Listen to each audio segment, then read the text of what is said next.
Oke, selamat malam teman-teman. Coba aku turun cahaya. Oh no. Oke, selamat malam teman-teman. Jadi hari ini jam sebentar.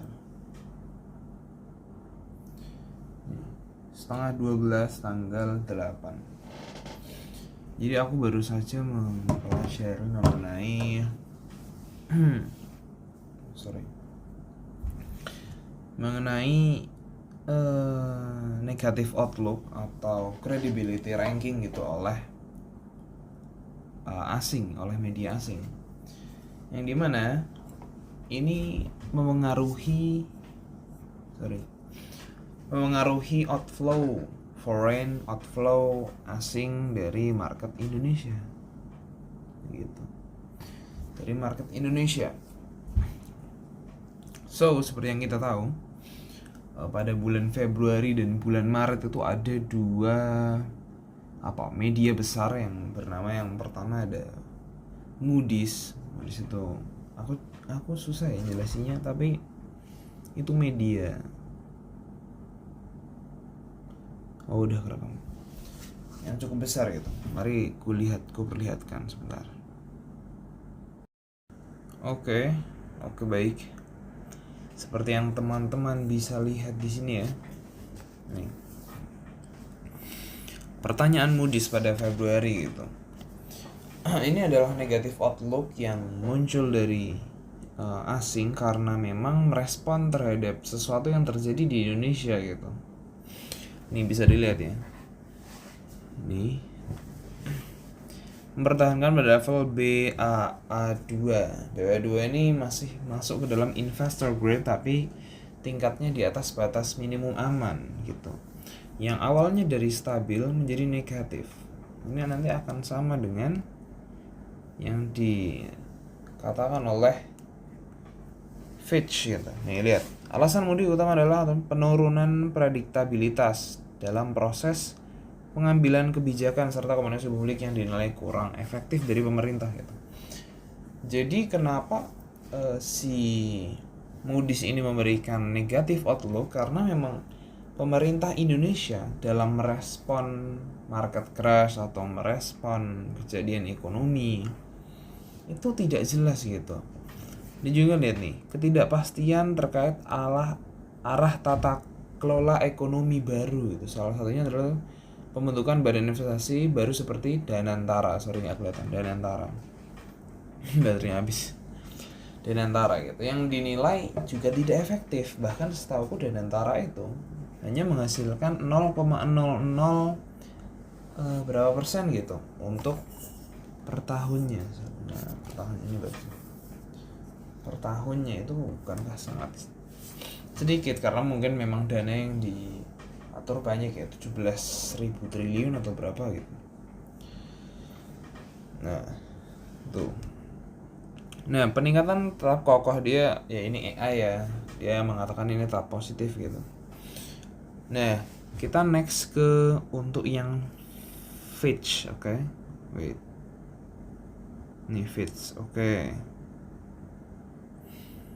Baca mari. Jadi bertahan pada B3 level, itu masih investment grade setara dengan BA2 milik Moody's tadi. Jadi mirip-mirip kurang lebih ya. Ini adalah sebuah dua lembaga atau dua komunitas, dua media yang memiliki kredibilitas dalam menilai suatu negara, suatu indeks gitu untuk diinvestasikan gitu. Selain seperti MSCI dan lain-lain. Nah, dari stabil menuju negatif sama seperti sebelumnya gitu. Nah, ini menyoroti sama tuh, ketidakpastian kebijakan. Jadi this is all only about policy certainty. Karena emang kebijakan dan kepastian di Indonesia tuh tidak pasti gitu loh, dan ada tekanan belanja negara yang besar. Nah, makanya ada yang namanya glorifikasi oleh pemerintah Indonesia gitu. Jadi seolah-olah bahwa kita tuh negara yang maju, negara yang berkembang, tumbuh berapa 5, bla bla bla persen kuartal 1. Oh nah men. Jadi nih lihat, mengejar target 8% dasarnya anggaran belanja sosial makan bergizi gratis yang diproyeksikan memakan 1,3% jadi PDB atau GDP ya. Gross Domestic P-nya apa? Gross Domestic Production PDB. Yes. Itu. Jadi malah yang membuat GDP atau PDB itu naik bukan karena consumption dari warga atau dari masyarakat, namun malah karena MBG, makan bergizi gratis gitu. Nah, jadi semuanya ini sebenarnya intinya tuh mengenai policy certainty, kejelasan kebijakan gitu. Ini karena memang pemerintah Indonesia tuh rasanya tidak pasti, selalu seperti itu. Jadi policy certainty, oke, kita mungkin balik ke video yang lebih besar ya. Jadi policy certainty itu tuh adalah kondisi di mana pemerintah atau otoritas memiliki aturan, regulasi, dan arah ekonomi yang jelas, konsisten, serta dapat diprediksi oleh publik. Nah, yang ada dalam kondisi Indonesia ini ya tidak seperti itu, jadi malah sebaliknya gitu. Nah, kenapa harus ada policy certainty, ada kejelasan kebijakan? Karena agar ekonomi ini memiliki kepastian gitu. Sangat penting untuk investor luar, sangat penting untuk bahkan masyarakatnya sendiri untuk yakin dengan negaranya gitu. Namun bagaimana kondisi Indonesia sekarang? Ya sebaliknya. Terlalu banyak glorifikasi, membagus-baguskan seperti, "Woi, Indonesia tetap berkembang Indonesia." Seperti itu loh. Nah, dan juga Indonesia memiliki ketidakjelasan keputusan, ketidakjelasan regulasi. Jadi ekonominya itu ke depan tuh masih nggak jelas, guys. Nah, jika Indonesia tidak ada improve gitu, nanti Juli itu akan ada yang namanya S&P, dia juga salah satu media untuk menilai suatu negara gitu untuk diinvestasikan.